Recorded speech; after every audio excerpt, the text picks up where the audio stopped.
In this video, we will learn how to use the Add Astra scheduling application when trying to request a room space for an event you or your department are interested in having on campus. There are two ways that you can access the Astra scheduling application. The first is by going to the Wagner website, clicking Quick Links, selecting For Employees, and scrolling down to where you'll see Room Reservations. The other way you can access the Astra portal is by typing in schedule.wagner.edu right in your address bar. You'll notice that the login screens they take you to are exactly the same. For tutorial purposes, we are going to use a test site, so none of the changes that we make to the system affect the actual Wagner calendar. The username and password for this application is your All Access Pass, which is the same credentials that you would use to log into your Wagner email. Your login information would be in two blank boxes up here. I've already logged in, that's why you're seeing me logged in as test user. But you'll see a place for you to put your username and password once you access the site. Once you log in, the first thing you're going to want to do is click where it says Request an Event.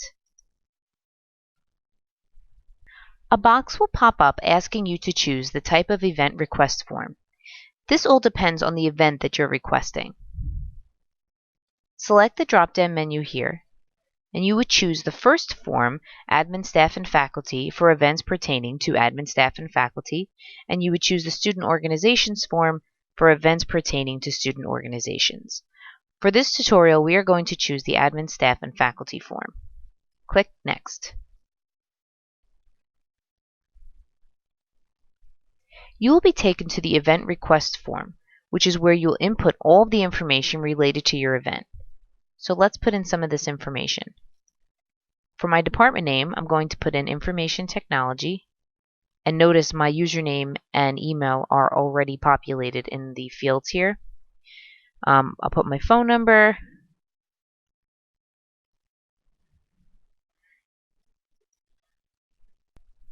the event name and the event details are really important, especially if you want this event displayed on the wagner.edu calendar. You want to make sure that you enter in a good title and descriptive event details. For this tutorial, we will be requesting a space for the Christmas craft fair.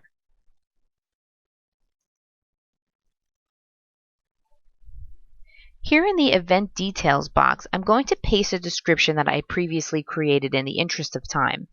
Please be aware that whatever you put in this box will appear on the Wagner calendar if you choose to share it there, so make it a good one.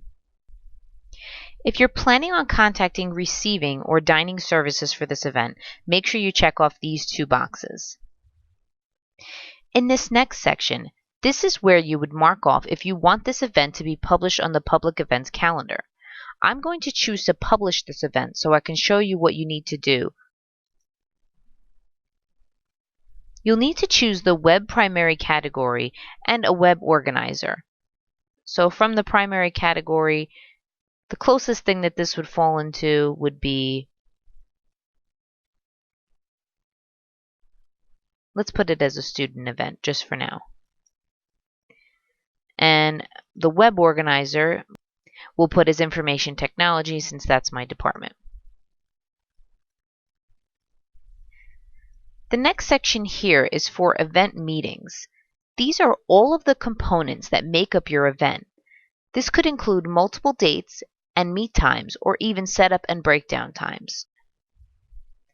You'll want to fill in the meeting type, which in this case the closest thing would be meeting. You can fill in multiple meetings that are a part of this event as you go along. For example, in this case, we are going to book the event, which will be one meeting, and then go back after to make a setup and a breakdown time. So that's 2 extra meetings in addition to the event. So let's head on down to meeting recurrence. This is where you're going to pick the date, the time, and how often your event will be happening. You have 3 options here. One is a single meeting, which is for events that will only meet one time and then be completed. The second is for a recurring meeting, which is for events that will occur more than once in a designated block of time. In an example that reflects classroom usage, you might use recurring if you're booking a weekly rehearsal. The last option here is spanning, which is for events that span over a longer period of time. For this example, we are going to choose to do a single meeting for our Christmas craft fair. Let's choose a start time of 9 a.m. and an end time of 5 p.m. For the date, we'll go a little closer to Christmas and let's choose Saturday, December 12th. Once you've input all the information, click Create. You'll notice that the event has now shown up on the right-hand side under Meetings. It's important to remember that if you're going to choose to display this event on the Wagner calendar, which we chose to do so in this video, you'll have to make setup and breakdown times, if you're choosing to do so, separate meetings within this event. If you're creating an event that you're not including on the calendar, you can always make the setup and breakdown times a part of that event. So for example, if we weren't putting this event on the calendar, we could have made the event from 8 a.m. to 6 p.m. since that would incorporate an hour before and after for setup and breakdown. So let's go back and make our setup and breakdown times. The first thing we have to do is go back up to the event meeting section. We're going to change the meeting name to setup,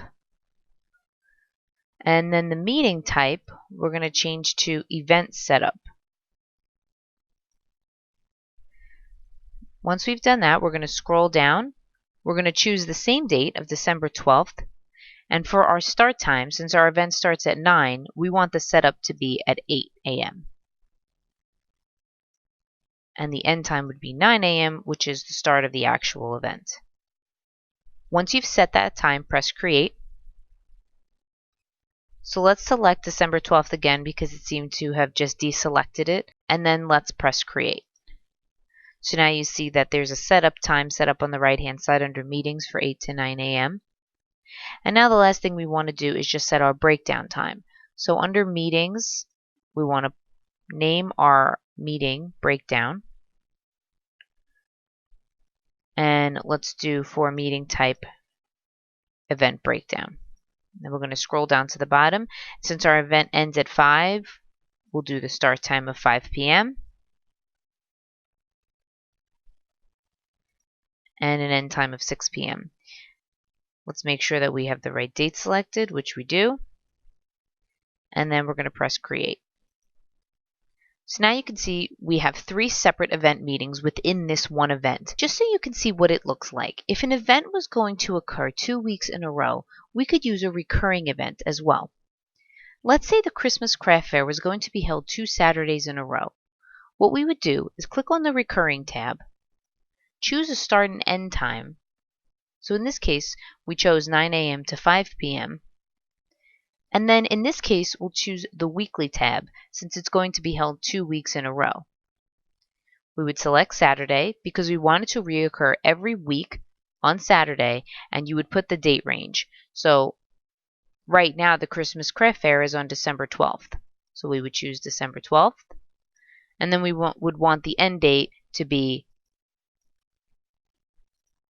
December 19th, since that's the next week. Once you would put that end date in there, you would click Create, and that would create 2 more meetings for this event. I just wanted to give you a quick example of what you would use the Recurring Meeting tab for. But let's go back to our previous event that we were planning so we could see what the next step is. Okay, so we have our setup and breakdown times recorded, in addition to the event itself. Now we need to request a particular room for this event. First, you want to select a checkbox next to the events you want to request a room for. So I'm just going to click this box here at the top, and that'll select everything. Click Request Rooms. The room or rooms that pop up are the suggested rooms for this request based on your specifications that you entered prior. So let's select a room that's available here. Let's try to do the gym and press OK. Okay, and you'll see if you scroll over here, the room was selected for our event. So once you're all set and you like the way that your event looks, you're going to go and press Submit. This is going to send your event to someone that will contact you separately to let you know if your request has been approved or denied. You'll get this form or rather this page show up in front of you telling you that you have to allow 48 hours to have your request processed, and you'll receive some sort of email letting you know if your event has been approved or not. Another quick thing that you may find interesting is that if you have a room in mind for your event, you can actually see if that room is available for that day in question before you go to the trouble of putting in all of the information for the request.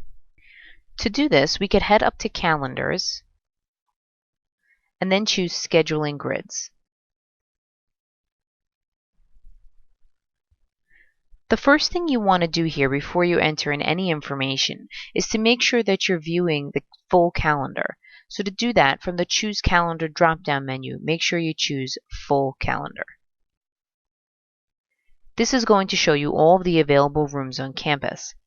And you can look at a particular day or a particular week by selecting Day or Week up here and selecting the date from the calendar here. You can also limit your search by building if you don't want to see every single thing on campus. This is called a filter. Select the little magnifying glass here. You can now filter exactly what rooms you would like. So we know the date we would like for our Christmas craft fair is December 12th. We also know that we would like it in the Hall of Fame room. So let's make a filter for that building and for that room. So click the plus sign next to building, and we're going to choose Gym Spiro Sports Center. And then next to room, let's choose the room that we're interested in. And then once we're done selecting the room, we want to come over here and select the date of December 12th. Click Search. You'll see the Hall of Fame room show up, and if it's a little squished here on the screen, but if we move some of these tabs over, we'll see if we scroll over this way that room is already booked for that day and time, and it's actually with our event that we requested. This concludes the tutorial on using Add Astra Scheduler as a requester.